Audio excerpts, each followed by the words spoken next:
Hello everybody, Robert here. Welcome to our bonus tutorial content for the uPlanIt Demo and Workshop webinar. I'll spend a few minutes here answering your general uPlanIt questions, so follow along with me as I walk you through. This is the view after you log in, and this is the view that, as I said earlier, a portfolio manager would see. If you have a single association that you're credentialed for as a user, it would drop you right into your property. So let's look at the property that we worked with in the webinar, sample 5 building townhome. Okay, so the question is, let's get actually to uPlanIt. Starts with Documents tab, User Accounts tab, uPlanIt tab, just as a reminder. And the question is, can the view be expanded to page width view? There's a lot of wasted space on the left and right margins. Quick answer is no. This is a consistent style palette that our web designers put together, so it is more than just the Components tab. You'll see there's a consistent look and feel throughout, and there's complications due to different size monitors and different devices people use, so this is what was recommended. If you ever want to change size, you can go to your browser and do a zoom, or I think most browsers also allow you to do a Control+ to make the font bigger. Obviously, there's some rolling over that happens, or Control- that allows you to kind of zoom out. So you can change the size of the text, size of the font yourself, but the white space is what it is. Next question. How do you give board members access to this tool for our association?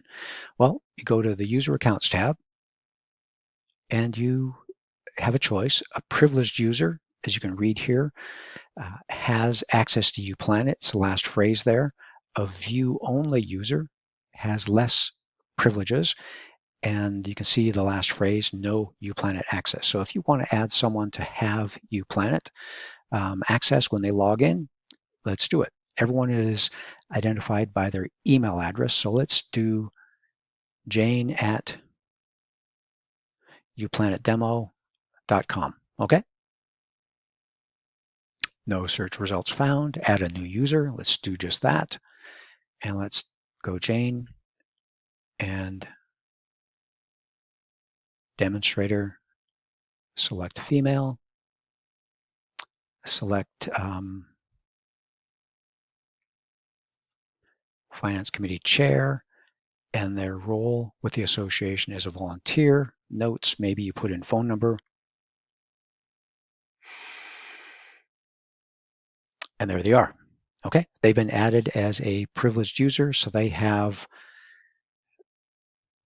rights to look at uPlanIt. You can send them an invitation right here, or you can tell them that go to the website and log in. Next question is right in line with that. How do you set up a user ID and password? So let's just step out. Let's go to the Association Reserves website, reservestudy.com. Click the Client Center. And they can log in, Jane at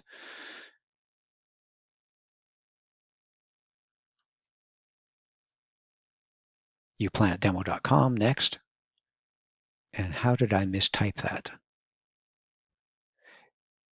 I know there's another one. I've done a demonstration for someone else.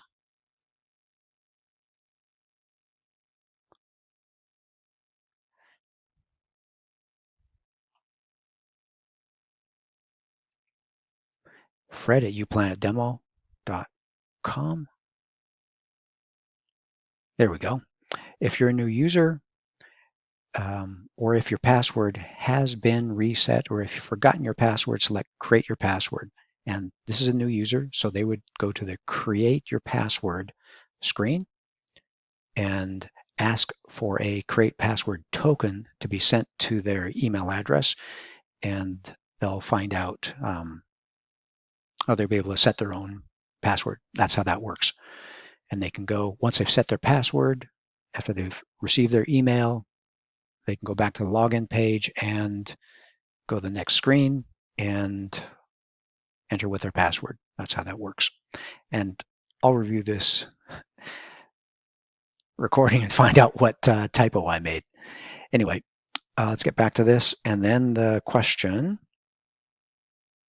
we've completed our reserve study and want to change who has access to this tool. How do we do that? Well, you could either change them to a view-only user, just like that, where they no longer have access to uPlanIt, or you could actually remove them. And I'll do that. I'll clean this up, and they're gone. They are no longer even have an account on our Client Center. Okay, can you save it as a spreadsheet? Well, let's get back to uPlanIt. And the foundation for any reserve study is a Components tab. So yes, you can save it as a spreadsheet, export to XLS, and that's exactly what this does. And there it goes, the funding plan inventory. So the control panel, this doesn't have an export to spreadsheet. It's too little information. Recommendations tab has too many calculations deep behind it.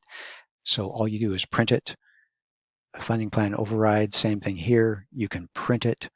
Tables and charts, that's all about printing. So the only way to export things is the components. And again, that's the foundation of any planning that you do. Next question. We also would like to see the association's planned expenditures for the first couple of years, how to manipulate that data if necessary. Okay, so you go to tables and charts. If you select the 30-year summary, that's literally it. You're going to see $6,800 worth of expenses in the first year, $58,900 in the second year. It doesn't tell you what those are. So you go to the cash flow detail. And you can see that in the first year, you have that $6,800 of expenses. It's two projects, the spa resurface and the asphalt seal. So if you want to change that for any reason, you go to the Components tab. See, spa resurface is $1,203. Go to the Components tab, $1,203. Edit that, push it out a year, save it, and that's done. You've moved it out a year. You can go see